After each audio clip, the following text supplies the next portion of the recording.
19 বার বিসমিল্লাহ বললে কি হয় জানলে আপনি অবাক হয়ে যাবেন। বিসমিল্লাহ মানে আল্লাহর নামে আমি শুরু করছি।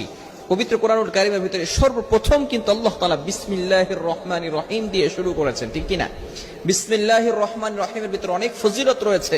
19 বার পড়লে এর গুরুত্বপূর্ণ একটি ফজিলত রয়েছে। ওমর রাদিয়াল্লাহু তাআলা আনহুর যুগে রোম সম্রাট একবার ওমর রাদিয়াল্লাহু তাআলা আনহুর কাছে এসে হাজির হলেন। বললেন, ইয়া আমিরুল মুমিনিন খলিফাতুল মুসলিমিন, আমার মাথায় প্রচন্ড ব্যথা। ওমর রাদিয়াল্লাহু তাআলা আনহু এমন একটা টুপি সেই রোম সম্রাটকে দান করলেন। সেই টুপিটা যখন মাথায় দেয় সাথে সাথে মাথার ব্যথা ভালো হয়ে যায়। সুবহানাল্লাহ, বাসায় গিয়ে সাথে সাথে মাথার ব্যথা কি হয়ে যায়? ভালো হয়ে যায়।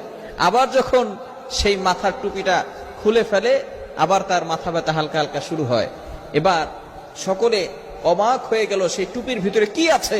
ওমর ইবনুল খাত্তাব রাদিয়াল্লাহু তাআলা আনহু